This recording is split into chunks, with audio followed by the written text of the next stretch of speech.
Mes chers amis, frères et sœurs, c'est une joie pour moi de vous retrouver dans une nouvelle petite vidéo. Elle durera, celle-ci, 30-40 minutes. C'est une vidéo d'enseignement. Alors, avant de rentrer dans cet enseignement que je vous propose, j'aimerais vous rappeler que chaque matin, sur mon profil, sur ma page Facebook, vous retrouvez une petite vidéo de 5 minutes, non 3 minutes, mais en fait je dépasse. Ça fait en général 4-5 minutes. C'est une vidéo donc, qui s'intitule 3 minutes rien que pour toi. J'en ai enregistré déjà 460 depuis cet été dernier. Et donc chaque matin, vous retrouvez cette vidéo. Elle est courte à regarder. Elle traite un thème différent à chaque fois. J'allais dire, faites comme à la maison, ne vous privez pas. Je fais tout cela pour diffuser la parole de Dieu, pour exhorter et avec une âme de serviteur. Voilà, vous pouvez également aller sur mon profil, mon compte YouTube. Il suffit de vous rendre sur le site de YouTube, de taper Philippe Auzenet, A-U-Z-E-N-E-T, donc mon prénom et donc mon nom, et vous tombez sur ma chaîne, où à l'heure actuelle, il y a certainement entre 200 et 400 vidéos, de quoi vous remplir l'estomac spirituel quand vous le désirez dans la journée. Alors, évidemment, ma motivation en enregistrant ces vidéos, ce n'est pas de me montrer moi, je n'en ai que faire à mon âge. S'il y a des Suisses qui me regardent, je vais vous dire que j'ai 70 ans. Et s'il y a des Français, eh bien j'ai 70 ans, révolus maintenant. Vous savez très bien qu'à cet âge, eh bien notre but n'est pas de nous montrer nous-mêmes. Je dirais que si on a eu de l'orgueil, du narcissisme, c'est peut-être avant. Mais à cet âge-là, eh bien, ce qui compte, c'est seulement de servir, de rendre service, de faire du bien en s'effaçant le plus possible. Et je prie pour que pendant cette vidéo, je sois un simple canal par lequel vous pourrez rencontrer le Seigneur et tirer peut-être quelque chose de bon pour votre vie spirituelle. Alors, chers amis, tout d'abord, j'aimerais dire ceci, c'est que nous sommes, nous les êtres humains, en 3 parties, le corps, l'âme et l'esprit. Beaucoup de personnes ne savent pas qu'elles ont un esprit et donc ne font pas de rencontres dans le monde invisible. Une majorité des gens à l'heure actuelle ne sait pas qu'elle a un esprit. Alors on travaille le corps, le but c'est d'être beau, belle, le but c'est de se montrer, c'est de plaire. On cultive aussi l'âme, donc l'âme c'est l'intellect, les émotions et la volonté, 3 parties aussi. Alors, certains sont très intellectuels et font des discours. Et vous savez, ça en jette, en quelque sorte. Ils savent qu'ils peuvent impressionner le public. D'autres sont des êtres très volontaires. Alors, ils vont cultiver plein de choses, faire plein de choses à la fois, 2-3 choses à la fois. Et puis, ils vont cultiver leur volonté. D'autres, enfin, vont être des êtres très émotionnels et ils vont essayer de toucher les autres par leurs émotions. Mais, je le disais à l'instant, beaucoup de personnes sont dans l'ignorance de leur esprit. Qu'est-ce que c'est que notre esprit, chers amis? Et ce n'est pas le thème de ma vidéo maintenant. Qu'est-ce que c'est que l'esprit? Eh bien, l'esprit, c'est ce quelque chose en vous qui est invisible de même que l'âme. C'est ce quelque chose en vous que je compare, moi, à une antenne. Une antenne qui serait au-dessus de votre tête et qui vous permettrait de capter ce qui se passe dans le monde invisible, dans l'au-delà. Alors cet esprit est composé de 3 choses, vous pouvez le noter, ceux que cela intéresse, 3 choses, 3 parties dans l'esprit, qui, je vous le rappelle, est située probablement dans votre cerveau. Je dis probablement parce que personne n'a de preuve de cela.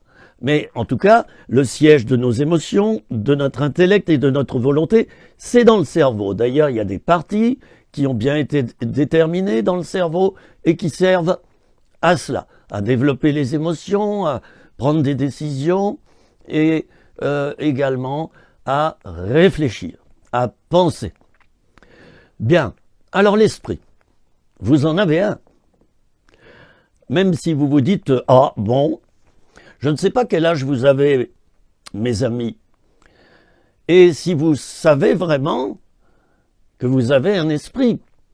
L'esprit, c'est cette partie de nous-mêmes qui nous permet de communiquer, de communier avec l'au-delà, avec une puissance, avec un autre esprit. Je rappelle qu'il y a 3 sortes d'esprits. Il y a l'esprit de l'être humain, il y a l'esprit de Satan, malheureusement. Oui, ce sont les démons, ils existent bien, donc les esprits mauvais. Et puis, il y a l'esprit de Dieu. 3 sortes d'esprits avec lesquels vous pouvez être en communion. Ben oui, quand vous vous plaisez bien avec quelqu'un, pour des raisons claires, eh bien c'est peut-être qu'il a la même intelligence que vous, les mêmes pensées, ou alors vous êtes peut-être vous hypersensible et c'est une personne qui a beaucoup d'émotions également, on s'entend bien. Vous voyez, il y a la communion, comme une union entre 2 esprits humains.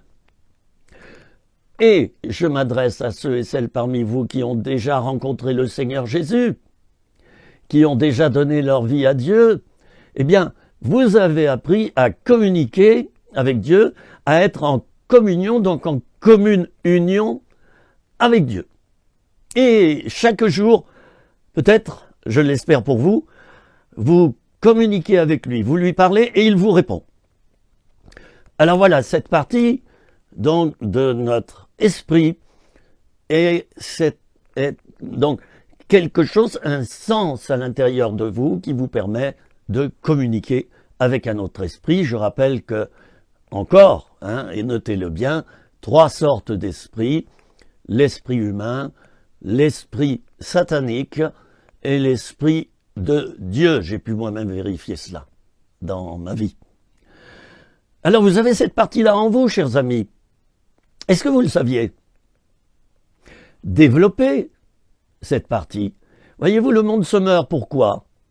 Eh bien parce que peut-être l'éducation nationale a mal fait son travail. Oh, je ne montre pas l'éducation nationale du doigt et je ne la critique pas. Je vois tout ce travail qui est fait dans les écoles, dans les universités, dans les facultés. Je ferai cependant peut-être un reproche. Pourquoi n'y a-t-il pas un cours qui nous enseigne ce qu'est véritablement l'être humain? De quoi sommes-nous faits? Quelles sont les différentes parties de notre être? Vous voyez, tout cela, ce n'est pas enseigné. Du moins, pas assez clairement. Si on enseignait à l'école que chaque être humain a un esprit pour communiquer avec le monde invisible, croyez-moi, il y aurait beaucoup plus de personnes qui chercheraient Dieu. Ou du moins, qui chercheraient dans le monde invisible. Je vous rappelle que l'air que je respire depuis 70 ans, il est invisible. Je rappelle que l'électricité n'est pas visible à l'œil nu. Par contre, la poignée de châtaigne qu'on va avoir quand on met les doigts dans la prise électrique, ben je vous garantis qu'on est servi dans ce cas-là. Et qu'on sait ce que c'est que l'électricité. Nous ne voyons pas l'électricité. Et pourtant, elle existe. Nous ne voyons pas le vent, la tempête. Et pourtant, la tempête existe. La tempête, on la sent. D'accord? On ne peut pas la toucher. Mais on la sent, là, sur les joues, quand elle souffle. Et puis, on la sent également parce qu'elle déporte notre corps. Quand il y a un vent à 180 à l'heure, je vous garantis que ce n'est pas le moment d'étendre son linge dehors. Vous allez passer un mauvais quart d'heure. Bon, alors quantité de choses dans notre vie que nous ne voyons pas. Ton esprit, mon frère, ma sœur, t'a été donné par Dieu pour pouvoir communiquer avec le monde invisible. Première partie de l'esprit, c'est cette partie qui nous permet de communiquer et de communier avec l'au-delà, avec ce qui est invisible, avec ce qui ne se voit pas. La deuxième partie de l'esprit, c'est ce que j'appelle la conscience. La conscience, c'est l'organe du bien et du mal. Oh, je la compare souvent à un feu tricolore. Un feu tricolore qui passe au rouge, ça veut dire qu'il ne faut pas avancer, qui passe à orange, clignotant, ça veut dire attention, il vaut mieux t'arrêter.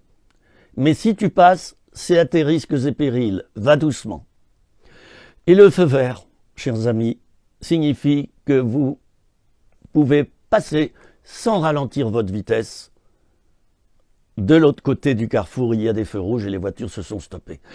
Notre conscience, c'est l'organe en nous, et il nous faut le développer d'ailleurs, cet organe, qui nous permet de savoir si ça, c'est bien ou si ça, c'est mal.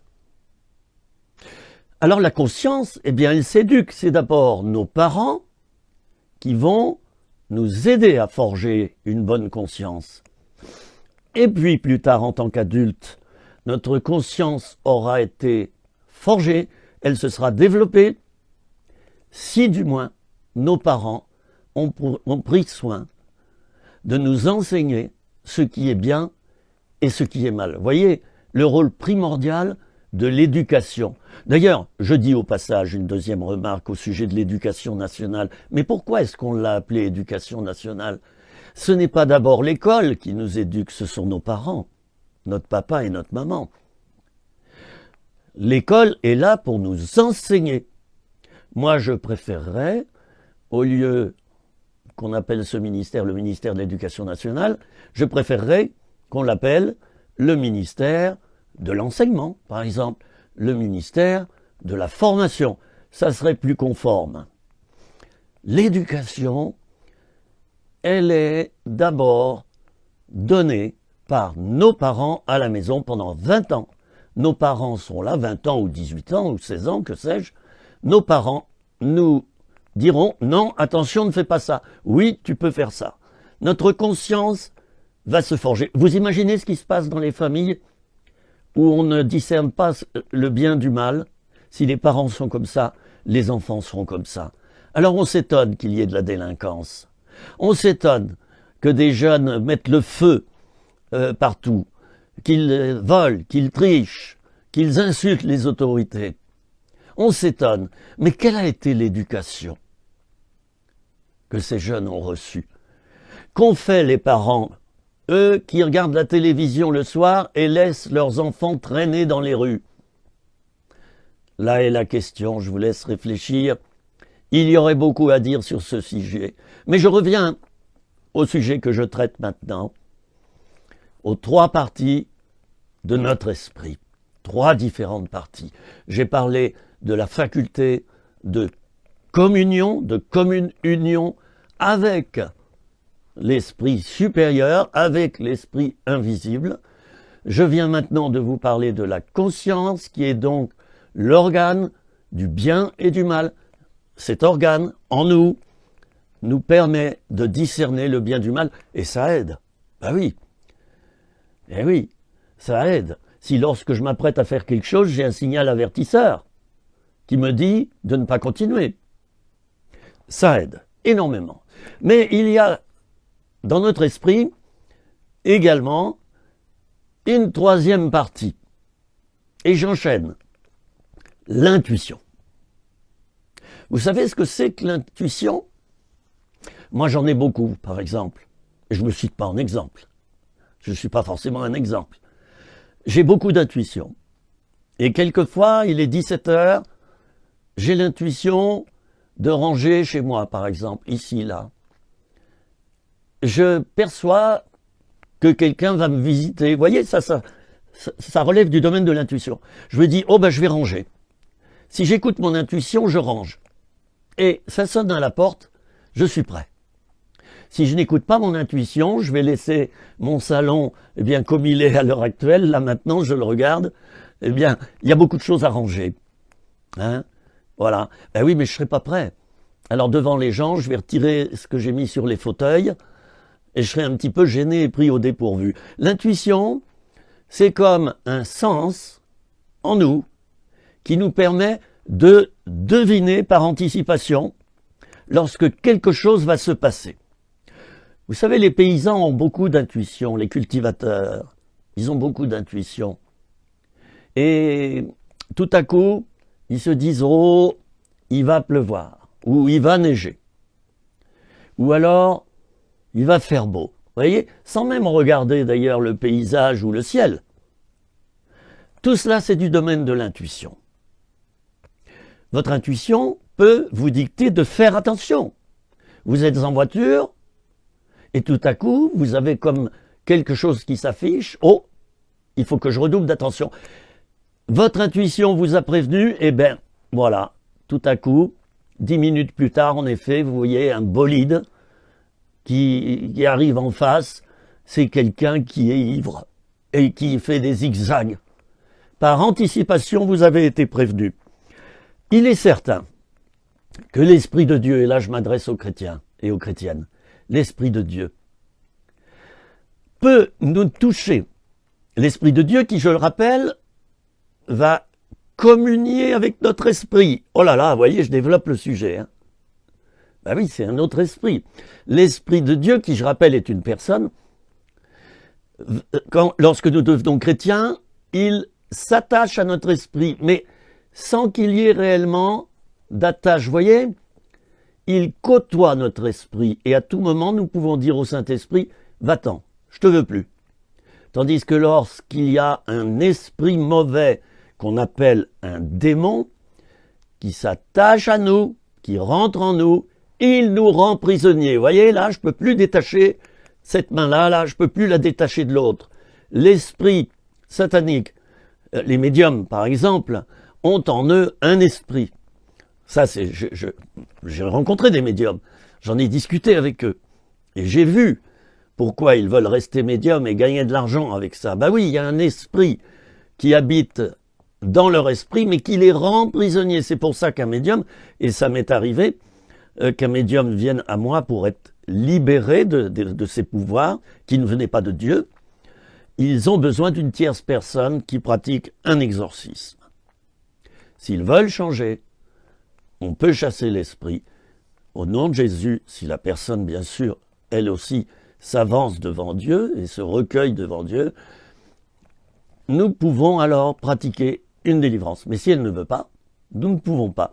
Et cet esprit malin va donc rendre prisonnier la personne. Ad vitam aeternam. Il faut réfléchir avant de faire de la sorcellerie, chers amis. Il faut réfléchir avant de rejoindre une église de Satan. Il faut réfléchir avant de trafiquer dans les choses occultes, d'avoir des pouvoirs pour faire tourner les tables et pour provoquer des catastrophes. La sorcellerie en Afrique est vraiment très développée.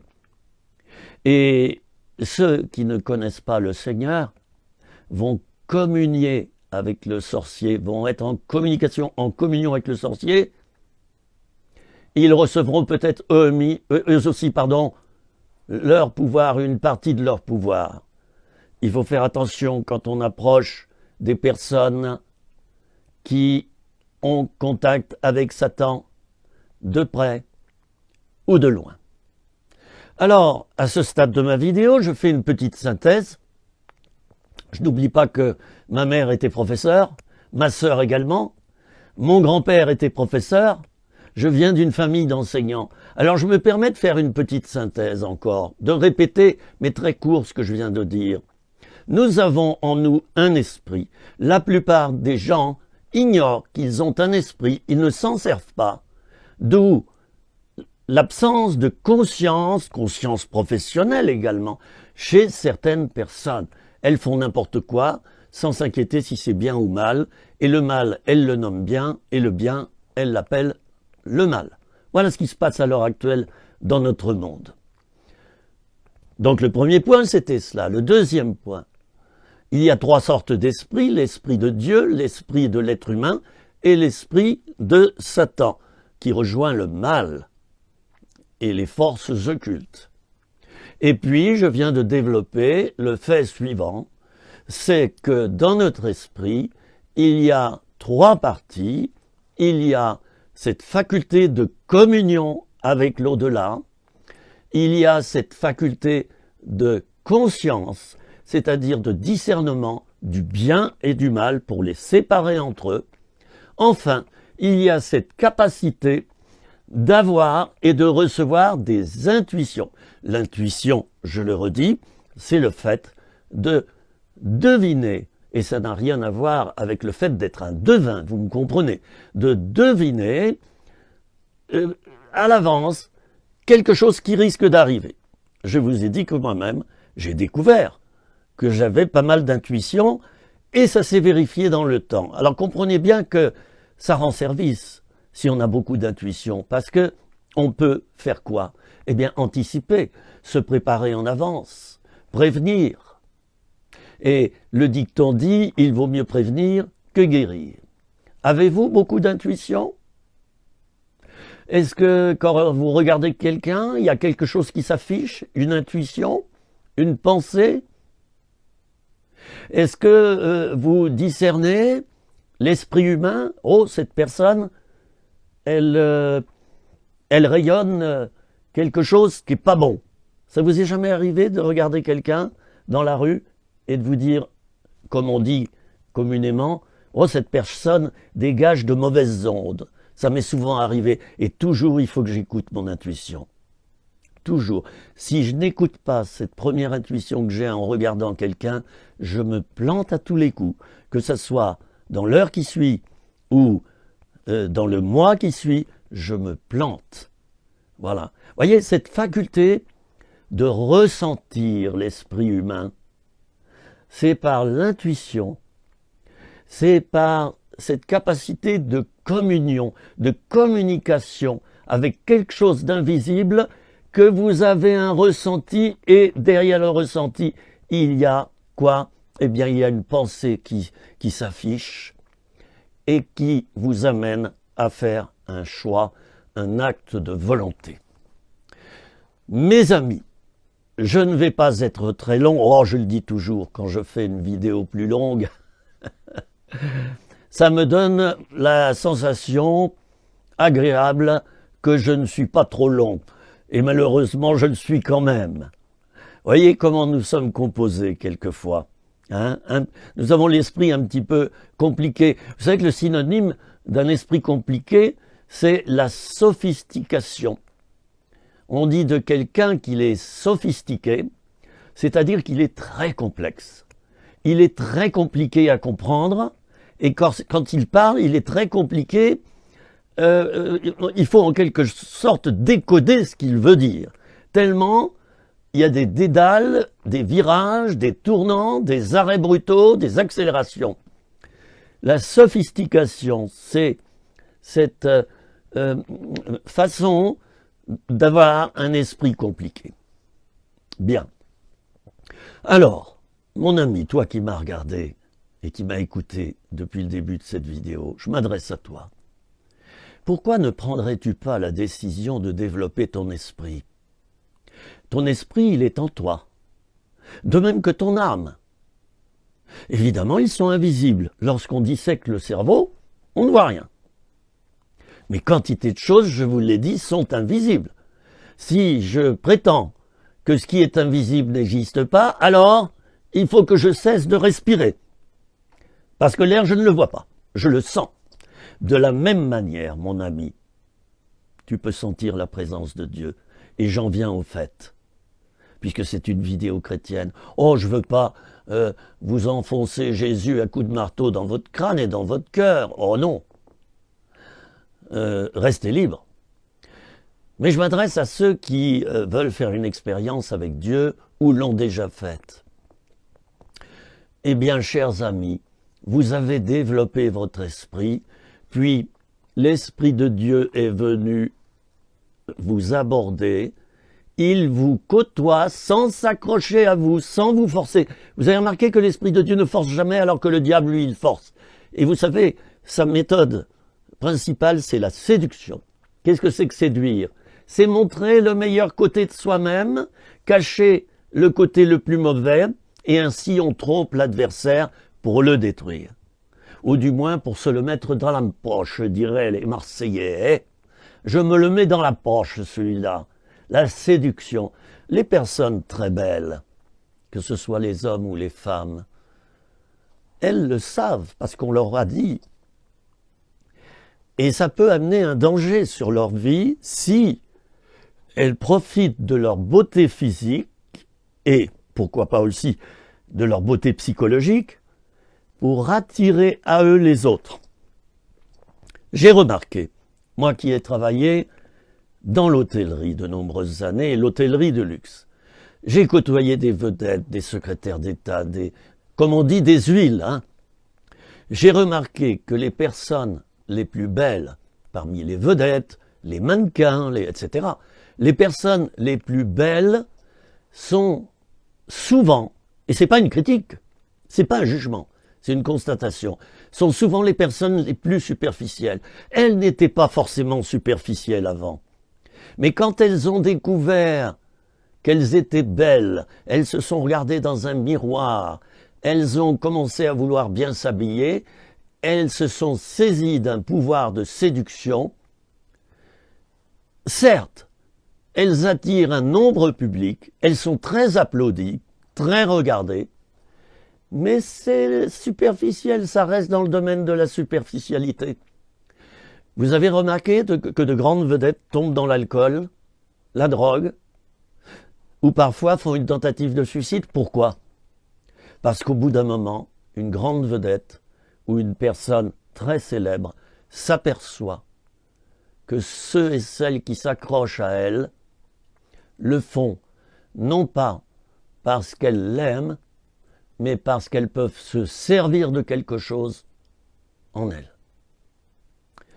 Vérifie bien, lorsque quelqu'un t'aime, vérifie bien pourquoi, quelle est sa motivation. Est-ce qu'elle s'aime au travers de toi? Est-ce qu'elle t'aime parce qu'elle peut prendre en toi, se servir, te pomper? Ou est-ce qu'elle t'aime d'un amour inconditionnel comme Dieu, parce qu'elle te respecte, parce qu'elle t'apprécie? Tout simplement. Pas d'autre raison. Eh oui, l'amour, c'est piégeant. On dit Dieu est amour.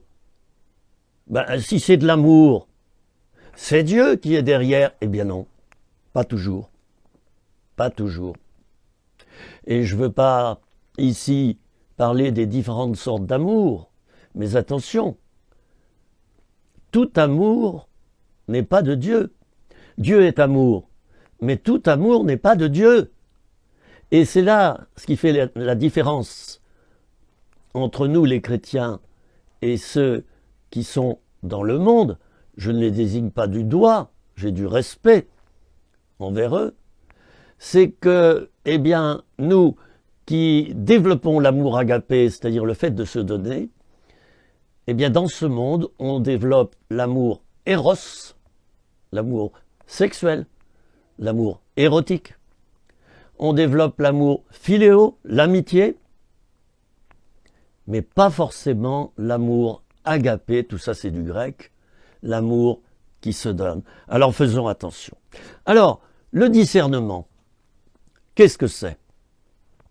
Ben, le discernement, c'est cette faculté en nous qui nous permet de séparer ce qui est juste et ce qui est injuste, ce qui est bien et ce qui est mal, etc., etc.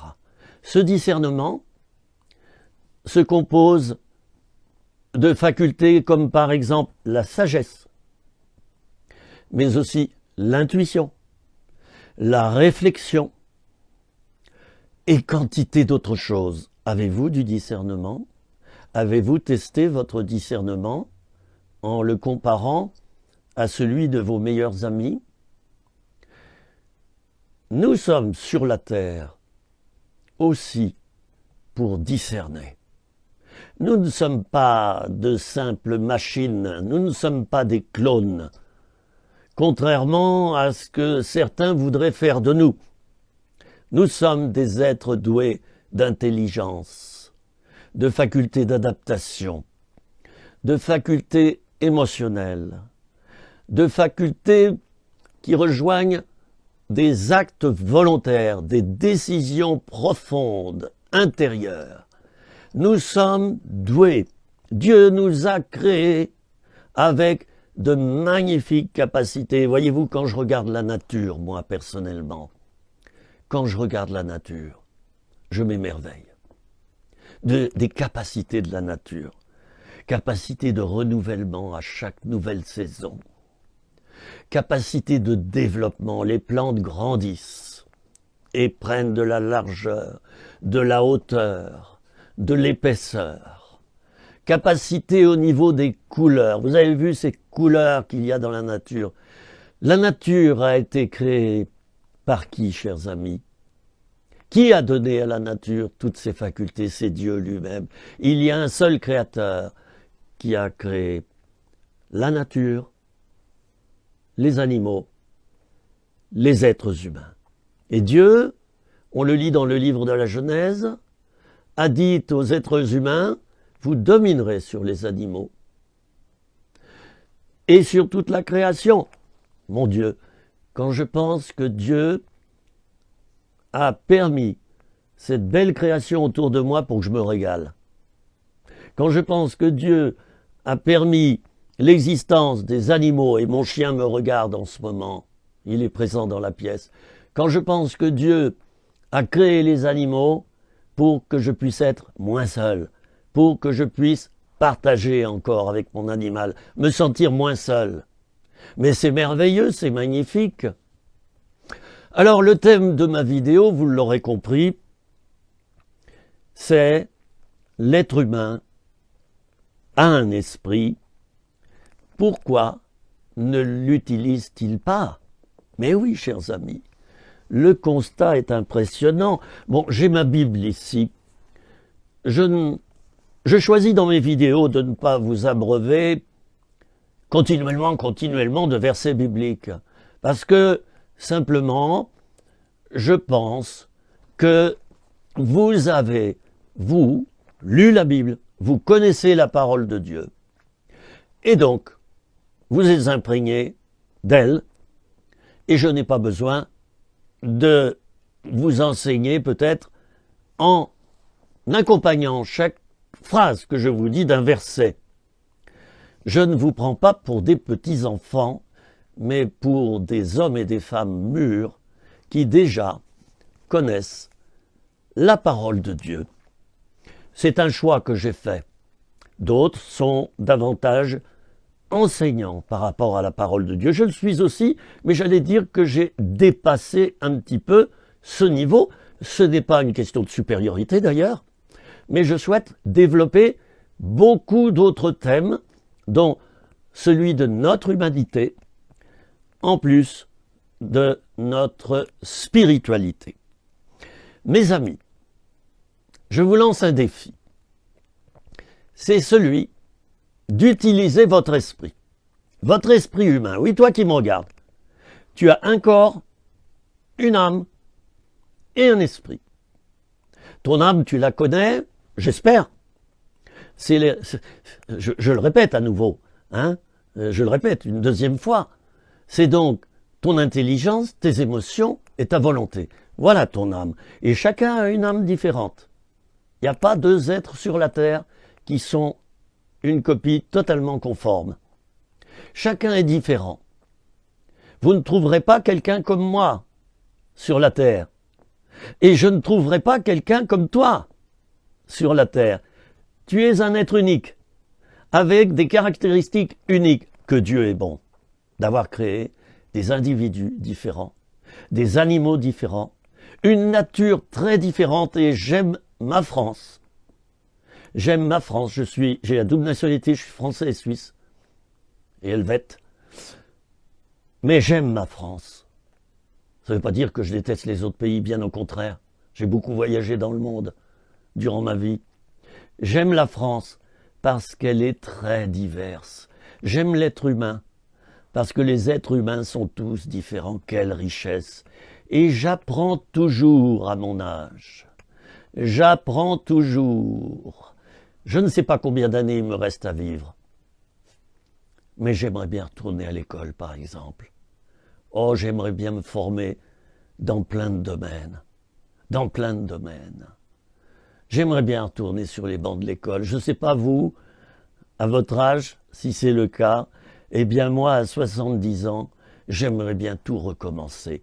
Et si je devais recommencer ma vie, c'est certain que j'aurais de meilleures bases et je crois que je serais certainement beaucoup plus heureux.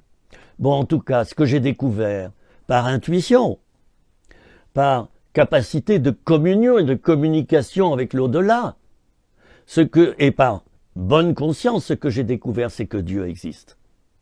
Je l'ai rencontré. Je crois que c'est André Frossard, si mes souvenirs sont bons, qui avait écrit un livre « Dieu existe ». Je l'ai rencontré. J'ai rencontré Dieu un jour, à l'âge de 20 ans, il y a 50 ans. En un soir, après une recherche de plusieurs années, Jésus a dit « Celui qui cherche, trouve ». J'ai été non pas chercheur d'or, mais chercheur de Dieu. J'ai voulu connaître ce qu'il y avait dans l'au-delà. Pour moi, c'était nécessaire, avant l'âge de 20 ans, d'être en communication avec ce monde. Et j'ai été en communication avec l'au-delà. J'y ai rencontré Jésus, j'y ai rencontré Dieu. Et chaque jour qui passe, je prie Dieu. Et Dieu me répond, et Dieu agit. Je prie pour des personnes qui sont malades, elles sont parfois guéries. Je prie pour que des personnes soient bénies, et elles sont parfois bénies. Je prie pour qu'une personne aille mieux, pour qu'elle soit moins dépressive, et en effet, dans les temps qui suivent, j'observe que la dépression, petit à petit, s'en va sur la pointe des pieds. Dieu existe. Je l'ai rencontré. Je l'ai rencontré parce que dans ma structure de personnalité et d'identité, j'avais déjà en tant qu'enfant un esprit très développé. Bien sûr, je n'avais pas conscience que j'avais un esprit, mais il fonctionnait. Voyez-vous, l'importance, ce n'est pas d'abord de prendre conscience de l'esprit que vous avez, de l'âme que vous avez et du corps que vous avez, mais c'est d'en faire usage avec efficacité. Donc je vous en supplie, et je vais m'arrêter là, faites une pause et réfléchissez au fait que vous avez un esprit qui vous a été donné par Dieu, c'est un vrai cadeau. Il vous l'a donné pour que vous puissiez le développer et rencontrer Dieu, prier, communiquer avec Dieu.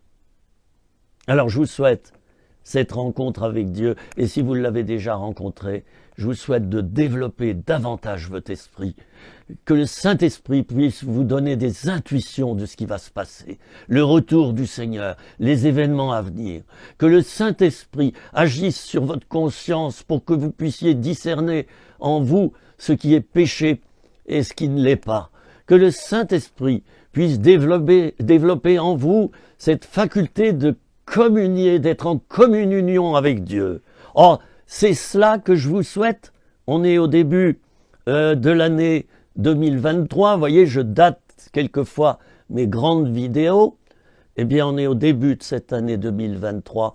Le souhait que je vous formule maintenant, c'est que vous développiez à partir de maintenant cet esprit qui est bien en vous et que peut-être vous méconnaissez, que peut-être vous ignorez, cet esprit que vous boudez peut-être, et tout simplement parce que vous n'avez jamais entendu, on ne vous a jamais enseigné que vous avez un esprit, c'est peut-être simplement à cause de cela. Eh bien maintenant vous savez que vous en avez un, vous savez que l'Esprit de Dieu peut accompagner votre esprit et parler à votre esprit. Vous savez, c'est comme le morse là, tit, tit, tit, tit, tit, tit. Oui, mon Dieu, Que veux-tu me dire? Oui, qu'est-ce qui se passe? Alors on écoute et on reçoit. Dieu nous parle. Il nous parle pour nous-mêmes, il nous parle pour les autres. Il nous parle du futur, il nous parle du présent, il nous parle du passé. Seigneur, bénis mes frères et sœurs qui viennent de visionner cette vidéo, développe en eux un esprit bien disposé, que leur esprit soit vivifié maintenant par le Saint-Esprit, soit touché pour qu'il le développe et pour qu'il soit davantage en commune union avec toi. Merci Seigneur. Amen. Eh bien les amis, je vous quitte pour l'instant.